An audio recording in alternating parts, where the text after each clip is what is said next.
안녕하세요. 서울 마포에 있는 깨비도령입니다. 여러분들 오래 기다리셨죠? 제가 올 2020년 경자년을 마무리하면서 너무 힘드신 분들이 많잖아요. 그래서 어떻게 하면 이 영상만 보셔도 도움을 드릴 수 있을까 고민을 하다가 팔자를 바꾸고 싶어요. 운이 좀 좋아지고 싶어요. 이런 분들의 요청이 너무 많았어요. 그리고 마지막 하나는 더 우리나라 사람들이 제일 좋아하는 부분. 공짜로 바꿀 수 있는 방법 없을까요? 공짜로 바꿀 수 있는 방법은 사실은 저는 없는 것 같아요. 정말 돈이 안 들고서 내 운을 바꿀 수 있다? 그러면 우리나라 사람들이 안 바뀔 사람들이 없겠죠. 근데 노력을 통해서는 조금씩 바꿀 수가 있을 것 같아서 개운법에 대한 강의를 한번 해보겠습니다. 오늘은 계명에 대한 얘기를 해드릴 텐데요.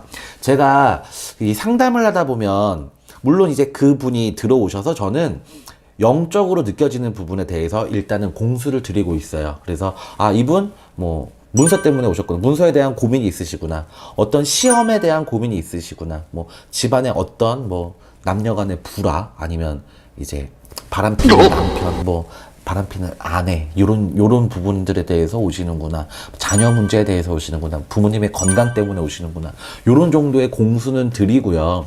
같이 보시는 가족분들이 있으시잖아요. 가족분들에 대한 사주는 제가 받아요.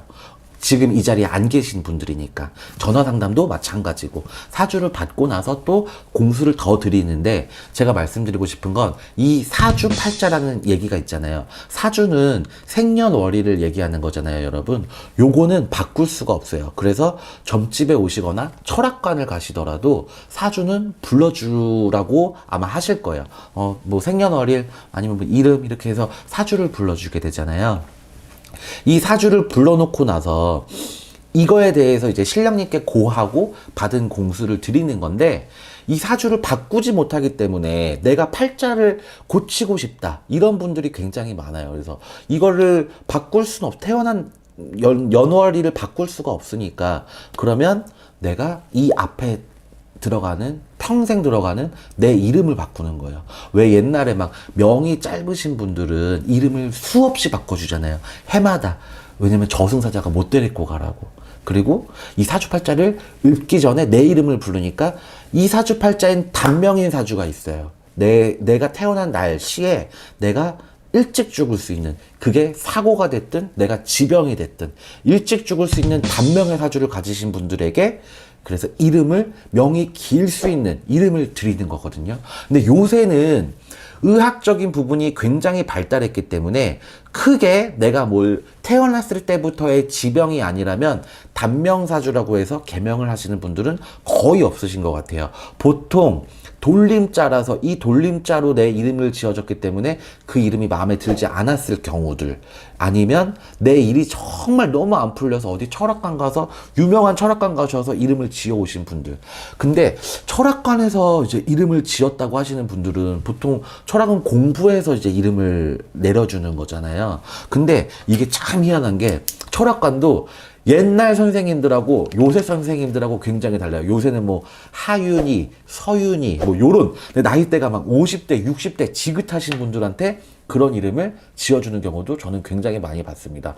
그런 분들은요, 사실은 신의 영을 통해서 바꾸시는 게 훨씬 더 좋아요. 이 영을 통해서 얻는 이름은 그냥 얻을 수 있는 이름은 아니에요. 무당들도 몇 날 며칠을 밤새 기도해서, 저희가 철학하시는 분들은 공부를 하시지만 우리는 한자를 공부하고 철학을 공부하고 이런 사람들은 아니잖아요.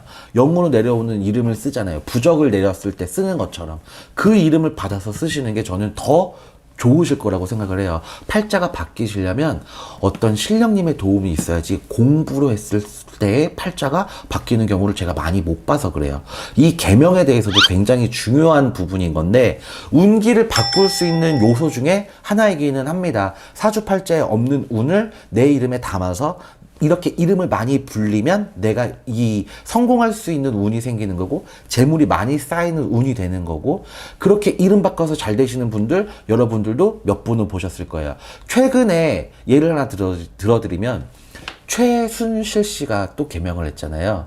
최순실 씨가 개명을 했는데, 그분도 사실은 뭐 본인이 신이다 이러고 사시는 분인지 아닌지는 그건 정확히 저는 모르겠어요. 하지만 어떤 부분에 대해서 내가 감옥에 들어갔을 정도의 힘든 이 삶이면 내가 말년이라도 편하게 살겠다라는 마음으로 이름을 개명을 하셨을 거예요.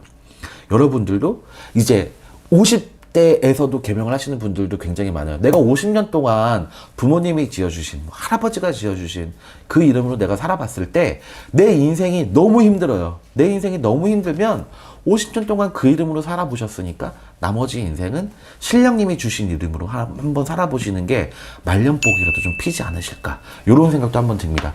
얼마 전에는 태어나는 이제 태명, 이제 아기의 이름을 지어달라는 분도 오셨었는데, 요새는 이 사주팔자를 거의 사잖아요. 어떤 말씀이냐면, 이 무당한테 판단 얘기가 아니라 무당한테 이 시내에서 제일 좋은 연, 월, 시까지 받아가지고 그때 제왕절개를 하는 거예요. 산딸에 그렇게 하시는 분들을 너무 많이 봤어요. 그러면 이 태어난 그 친구가 이제 태어난 그 아기가 태어나는 시까지 굉장히 좋은 시기에 태어났는데 이름까지 신령님의 이름을 얻어가지고 가는 아기는 저는 굉장히 승승장구할 거라고 봐요. 부모님이 그 소망이 있잖아요. 아기를 낳을 때 이 아기가 건강했으면 좋겠고, 재물복이 많았으면 좋겠고, 똑똑했으면 좋겠고, 주위의 사람들이 좋은 사람들이었으면 좋겠고, 이런 이름을 담고 이런 사주를 받아서 낳는 아기들은 정말 천운이 있는 아기들로 태어날 수가 있잖아요. 많은 임산부들이 고민하시는 부분이에요. 산딸이 가까워 오면 언제 낳지? 며칠 날 낳는 게 이 아이한테 제일 좋을까? 시간은 몇 시에 낳는 게 제일 좋을까? 동이 틀 때 낳는 게 좋을까? 저녁 시간에 낳는 게 좋을까? 이런 고민하시는 임산부, 그리고 내가 이제까지 50년, 60년을 살았는데 나는 왜 이렇게 이제까지 살면서 되는 게 없나? 이렇게 내 인생에 대해서 한탄하시는 분들, 주위 사람들 그만 괴롭히세요. 그 가족분들도 뭐 나는 부모님이 뭐 뒷받침을 못 해주셔서, 내가 뭐 어렸을 때 친구를 잘못 만나서, 이렇게 이제 다 지나간 과거잖아요. 과거에 대해서 너무 이제 그걸 계속 생각하시는 것도 미래에 대해서 더 안 좋은 거예요. 과거는 다 잊어버리시고 본인이 더 미래를 새롭게 잘 살고 싶으시면 이름을 바꿔보시는 것도 굉장히 좋은 개운 방법 중에 하나입니다. 그래서 여러분들한테 오늘은 개운에 대해서, 그리고 개명에 대해서 한번 설명을 해봐 드렸어요. 여러분들이 운기를 바꾸고 싶다, 내 팔자를 바꾸고 싶다, 엄청 중요한 일이잖아요. 그리고 이름을 바꾸는 것도 굉장히 중요한 일입니다. 여러분들이 이런 고민이 되실 때 위에 있는 상담번호로 전화를 주시면 지방에 계신 분들, 해외에 계신 분들도 전화 상담도 가능하시고요. 요새는 전화 상담을 이렇게 안 한대요. 요새 어린 친구들은 전화해봐 그러면 우리 때는 이렇게 했잖아요. 여보세요 이렇게 했는데 요새 애기들은 이렇게 한대요. 핸드폰. 그래서 네, 전화 상담도 가능하시니까 네, 전화 상담 예약도 많이 부탁드리겠습니다. 마포에 있는 깨비드령이었습니다. 시청해주셔서 감사합니다.